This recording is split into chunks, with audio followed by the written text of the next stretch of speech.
Bonjour à tous, je m'appelle Julie. Bonjour à tous, moi c'est Tristan. Et toi, comment tu t'appelles? Je m'appelle Yann. Aujourd'hui, c'est un épisode très spécial. Non seulement je suis entourée de deux hommes très beaux, mais c'est également la semaine. Ah oui. Petite introduction. Qui sommes-nous? Que faisons-nous? Nous sommes des professeurs de français. Nous sommes professeurs à Fawenxieho. Moi, je m'occupe des cours élémentaires. Je m'occupe des cours intermédiaires. Et notre nouveau professeur. Je m'occupe des cours avancés. Donc si vous êtes intéressé par le français, que vous voulez vous y remettre ou commencer, n'hésitez pas à nous contacter. De quoi allons-nous parler aujourd'hui? Nous allons parler de fantômes, de paranormal. À votre avis, est-ce que les Français croient aux fantômes? Moi je pense pas. Oh, je pense que oui quand même, un peu. Ouais. Pas à Paris en tout cas. Le village on éteint la lumière à 11h du soir, il n'y a plus de lumière dans les rues. Oh. Donc ça invite un peu. Non, moi j'ai grandi dans un milieu où on n'a jamais vraiment cru aux fantômes. Ok. Un Français sur trois croit aux fantômes. Waouh, je suis surpris. Que nous vivons donc à Taipei. Tous les Taïwanais qu'on croise en général croient plus ou moins aux fantômes ou ont des histoires.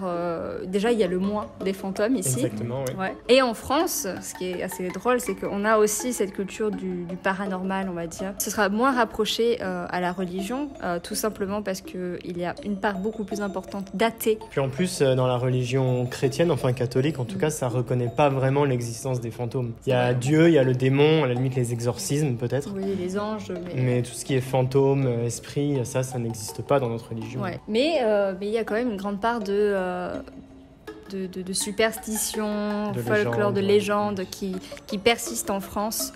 Bonjour à tous，这是不可以越过的广告，嘿嘿，请大家帮我们按赞、分享这部影片，订阅发问协会频道，并且开启小铃铛，才不会错过最新的影片哦。Merci。 Est-ce que vous avez un passif sur le paranormal? Moi pas vraiment, mais j'ai toujours été attiré quand même. Limite j'aimerais bien. Alors, comme je disais, j'ai grandi dans un milieu où on croyait pas du tout aux fantômes, donc pour moi c'était des histoires, des légendes, jusqu'à ce que j'aille habiter au Japon. J'ai vu des choses bizarres. À Taipei, il y a un bowling. Ça fait vraiment très vieux, c'est vraiment bizarre là-bas. Et j'y suis allé avec des amis et il y avait que nous, il y avait personne d'autre. Et c'était vraiment bizarre l'ambiance. J'ai un ami qui a la perception des fantômes. En fait, toute la soirée, il était pas bien. Il me disait, faut qu'on parte, il y a un truc qui va pas ici. Donc on est parti. Et dans la voiture, j'ai commencé à sentir une odeur de brûlé. Mais j'étais le seul à sentir ça. Et cette nuit-là, chez moi, en fait, j'ai été malade comme j'ai jamais été malade dans ma vie. Comme on dit, malade comme un chien. Et j'avais une petite amulette, tu sais, que j'avais dans un temple qui protège des esprits ou je sais pas quoi. Et donc je suis allé la chercher, je l'ai pris dans ma main. Et au moment où je l'ai pris, en fait, elle a glissé de ma main. Non, les chiens ont peur. Hein. Voilà. Elle est tombée par terre, elle a explosé en morceaux. Et donc je suis allé dans un temple parce que j'étais en flip. Et après 1 heure dans le temple, j'allais beaucoup mieux. Personnellement, dans ma famille, c'est un peu l'inverse de la tienne. Ouais. On a toujours été curieux, très superstitieux, voilà. J'adore les histoires de fantômes, j'adore. Je suis énormément les chasseurs de fantômes sur YouTube. J'adore. Je pense que mes parents aussi étaient, peut-être pas mon père, mais ma mère elle était beaucoup aussi sur, et toujours d'ailleurs, sur un peu, peut-être pas les fantômes, mais plus il y a quelque chose ou quelque chose que tu peux sentir. J'ai préparé 3 courtes histoires des légendes en France. D'accord. J'ai préparé une pour chacun. Je vous invite à les lire. Enfin, c'est sur Sortir à Paris. La tombe qui exauce les vœux. Si vous avez déjà été vous promener dans le cimetière du Père-Lachaise, vous avez déjà pu être surpris par une intrigante sépulture en forme de dolmen. Cette tombe est d'ailleurs considérée comme la plus fleurie du cimetière. Parfois même, vous avez pu être témoin de scènes étranges. Des visiteurs qui cherchent à toucher soit la nuque du buste qui s'y trouve, soit le dos du dolmen. Il s'agit là de la dernière demeure d'Allan Kardec. Ce n'est ni plus ni moins que le fondateur du spiritisme. Oh, je savais pas. Son œuvre la plus connue, le Livre des Esprits, compte parmi les plus lus au monde après la Bible. Allan Kardec aurait indiqué de son vivant « Après ma mort, si vous passez me voir, posez la main sur la nuque de la statue qui surplombera ma tombe, puis faites un vœu. Si vous êtes exaucé, revenez avec des fleurs. Les nombreuses plantes qui y sont déposées entretiennent cette légende. À tel point que désormais, une pancarte dément la superstition et invite à ne pas s'adonner à ce rituel. Moi, c'est une histoire que ma mère m'avait racontée. Ah, tu connaissais? Que forcément, quand à partir du moment où tu vois qu'il y a beaucoup de fleurs, ça voudrait dire que beaucoup ont été exaucés. Ouais. Ça fonctionne. Voilà. Après, peut-être qu'il y en a beaucoup qui ont été exaucés, mais peut-être qu'il y en a beaucoup qui n'ont pas été exaucés aussi. Là encore, c'est un article de 20 minutes.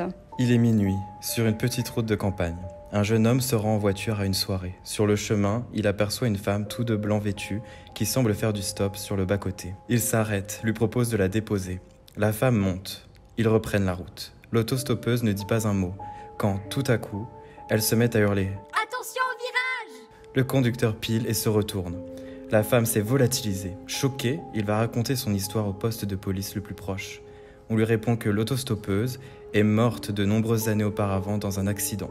Sa voiture a manqué le virage et s'est écrasée au fond du ravin. La Dame Blanche. La Dame Blanche. La Dame Blanche. Ça, c'est connu par contre. Ça, je Oui. connaissais. C'est vrai que voilà, la Dame Blanche, c'est vraiment une des légendes les plus populaires en France et même, on va dire, en Europe. Donc, si vous faites une femme et que vous voulez faire de l'autostop au milieu de la nuit, ne vous habillez pas en blanc. Et souvent, c'est toujours la même histoire. Mais dans le même genre, je sais que dans les zones qui ont été dévastées par le tsunami au Japon, en 2011, il y a des chauffeurs de taxi qui ont témoigné la même chose. Des gens qui prennent le taxi et qui demandent d'aller à un endroit, par exemple un village qui a été totalement détruit. Et le chauffeur dit mais pourquoi vous voulez là-bas, il n'y a plus rien. Mais ils y vont quand même et quand ils arrivent, en fait, il n'y a plus personne. Alors, j'ai pris cette histoire sur Au Féminin. Alors franchement, meilleur site d'information. Et le sujet, c'était l'homme au chapeau noir. Bonsoir. J'aimerais demander à certaines personnes qui croient au paranormal si elles ont déjà vu une silhouette assez grande, masculine, avec un chapeau noir qui vous fixe. J'ai eu l'impression d'être étranglée, mais aucune marque. Je me suis renseignée et on m'a répondu que l'homme au chapeau ne voulait aucun bien. On m'a aussi dit qu'il était jaloux de mon compagnon parce que ce n'est pas lui qui m'a. Il s'en prend beaucoup à lui, comme pour prendre sa place et pour qu'il comprenne qu'il faut partir. J'ai été en dépression l'année dernière et l'homme au chapeau était avec moi. Et dans mes rêves, j'avais l'impression d'entendre une voix qui me demandait de mettre fin à mes jours pour que nous soyons réunis pour toujours. Plutôt que la fille, elle a un problème mental. C'est pas Alors cette histoire, j'ai pris cet exemple, voilà, c'est un exemple parmi tant d'autres. Beaucoup de gens ont perçu cet homme grand, avec un long manteau et ce chapeau un peu élancé comme ça. Il y a beaucoup de théories dessus. Il y a la théorie de la paralysie du sommeil, Ouais, sauf que ça n'arrive pas forcément durant le sommeil. d'accord. Beaucoup de personnes le voient de jour et ce serait comme un mirage. En fait, tu le vois du coin de l'œil et C'est un quand peu tu essaies ça. de le voir, il n'est plus là. Il n'est plus là. Certains disent que ce serait un démon, parce qu'une ombre, forcément, on fait le rapprochement ombre, démon, enfer, etc. Et la deuxième théorie, ce serait un voyageur du futur. Un mec qui s'amuserait à aller... Il revient, il fait flipper tout le monde. Il voyage dans le temps et il reste que des quarts de seconde, en fait. Et les gens le capteraient dans son voyage. Ce serait cool quand même. Ce serait... Moi, je trouve ça cool comme théorie. Ouais. Moi, personnellement, j'ai déjà vu cet homme. Ah ouais, Ah ouais. Oui. Où ça? Dans ma maison. Ah, carrément. En même temps, toi, t'as des gens dans ta maison tout le temps. Le mec qui vient... Tu nous as raconté ça l'autre fois, là. Le T'es en mec qui... culotte. Oui, chez moi, c'est... C'est open bar. On fera des épisodes sur la sécurité en France. Voilà.